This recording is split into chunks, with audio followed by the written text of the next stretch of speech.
Question है भाई +1, एक लार्ज इंटीजर गिवन होगा, ठीक है, लेकिन वो एरे से रिप्रेजेंट किया जाएगा। जैसे क्या है 1 2 3 है, ये एक इंटीजर है लेकिन एरे से रिप्रेजेंट किया गया है। अच्छा, बहुत बढ़िया। जैसे कि ये 123 लिखा हुआ है, ये लिखा हुआ है कहानी इसमें, ठीक है। लीडिंग जीरो नहीं होंगी किसी भी नंबर में, यानी कि जैसे कि 1 2 3 है लिखा हुआ तो 0 1 2 3 नहीं लिखा हुआ, ठीक है ना। बहुत बढ़िया। हमें करना है इंक्रीमेंट लार्ज इंटीजर बाय 1, इसमें एक ऐड कराना है बस, सिंपल सी बात है, ठीक है। इसमें एक ऐड कराना है। अब देखिए जैसे कि यहाँ तो ठीक है, इसमें एक ऐड करा दोगे तो 124 हो जाएगा, यहाँ पे 4 3 2 2 हो जाएगा। दिक्कत क्या आएगी कैरी वाले में, अगर 9 होगा ना 9 तो दिक्कत आएगी। 9 होगा तो साइज बदल जाएगा, साइज 1 बढ़ जाएगा, पहली बात तो ये साइज 1 बढ़ जाएगा और 10 आंसर आएगा 10, ठीक है। तो दिक्कत क्या है, सिर्फ जब 9 आएगा तभी दिक्कत है, नहीं तो हम कर देंगे। बहुत बढ़िया, शाबाश। मेरे आंखों के सामने लिखा हुआ है 123, ठीक है। 123 का क्या हो जाएगा 124 हो जाएगा, ठीक है। 129 लिखा हुआ है मेरी आंखों के सामने, क्या आ जाएगा इसका 130,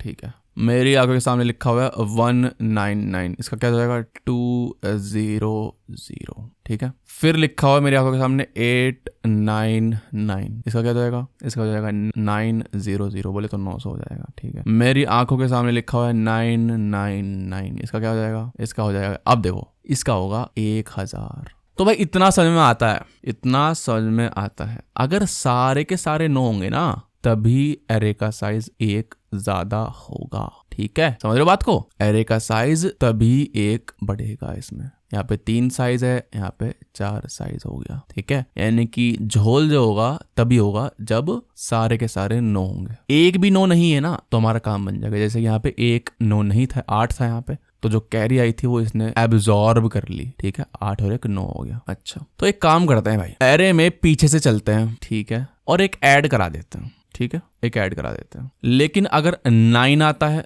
तो उसको 0 बना देते हैं। फिर से एक बार फिर से देखिएगा ध्यान से। मान लीजिए 1 2 3 है, पीछे से चले और एक ऐड कर दिया, एक ऐड कर दिया, ठीक है। चेक कर लिया पहले कि ये 9 है या नहीं है। 9 नहीं है तो ऐड कर दिया और तुरंत रिटर्न करा दिया कि हाँ भाई हमारा काम हो गया, खत्म। समझ रहे बात को, ठीक है। लेकिन अगर 9 है तो उसको 0 बना दिया और आगे बढ़ गए, आगे जैसी बढ़े तो चेक किया फिर से, वो 9 है नहीं है तो 1 बढ़ा दिया और रिटर्न कर दिया, 130 आ गया हमारा आंसर। समझ रहे बात को, ठीक है। अब इस वाले में देखो 9 है तो 0 बना दिया, फिर आगे बढ़े, 9 है फिर से 0 बढ़ा दिया, बेसिकली मतलब 0 बना दिया उसको, ठीक है ना। फिर से आगे बढ़ दिए, फिर 1 है 9 नहीं है, इसका मतलब क्या है कि 1 बढ़ा दिया। जैसे ही बढ़ाने की आपको प्रिविलेज मिल गई है, इसका मतलब क्या है कि 9 नहीं था, तुरंत रिटर्न करा दो, ठीक है भाई। 9 है तो 0 बना दो, 9 है 0 बना दो, फिर 8 है 9 नहीं है, इसका मतलब क्या, प्रिविलेज मिल गई है भाई, 9 बना दो, यानी कि 1 बढ़ा दो और रिटर्न करा दो, ठीक है। अब देखो 9 है 0 बना दो, 9 है 0 बना दो, 9 है 0 बना दो, ठीक है।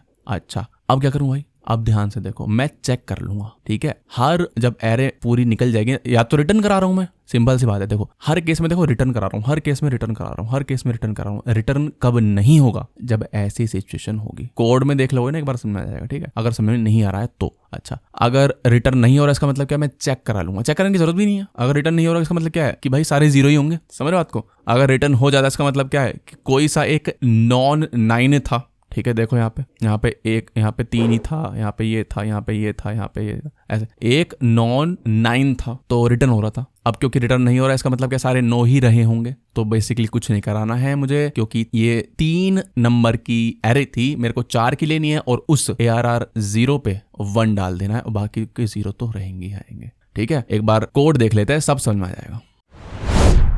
लूप चलाते हैं, for int i is equal to, पीछे से digits dot length -1 i greater than equal to 0 i plus plus. पीछे से लूप चलाया मैंने, ठीक है। इफ डिजिट्स i 9 है, ठीक है, 9 है तो डिजिट्स i को 0 बना दो और आगे बढ़ जाओ, ठीक है। अगर 9 नहीं है, यानी कि प्रिविलेज मिल गई है उसको बढ़ाने की, ठीक है, तो डिजिट्स i को 1 बढ़ा दो भाई, और जैसे ही बढ़ाओगे तो हमारा काम तो खत्म है भाई। एक बढ़ा दिया हमने, रिटर्न कर जाओ, रिटर्न डिजिट्स। ठीक है, अब देखो जब सारे 9 होंगे ना तभी वो रिटर्न नहीं करेगा, नहीं तो रिटर्न कर जाएगा। अच्छा, लूप से बाहर आएंगे, लूप से बाहर आएंगे और इस वाली जगह वो तभी आएगा जब वो रिटर्न नहीं हुआ होगा। इसका मतलब क्या है, रिटर्न कब नहीं होगा, जब सारे 9 होंगे। अच्छा, सारे 9 होंगे तो यानी कि जैसे कि 999 लिखा हुआ है तो एक ऐड करेंगे तो 1000 आएगा, यानी कि 4 लेंथ की एरे बनानी पड़ेगी। एक और एक काम करते हैं, इसी में डाल देते हैं digits is equal to new int, और साइज क्या होगा, 1 बढ़ा देंगे, पुरानी वाली लेंथ +1। ठीक है, और क्या करा देंगे, इस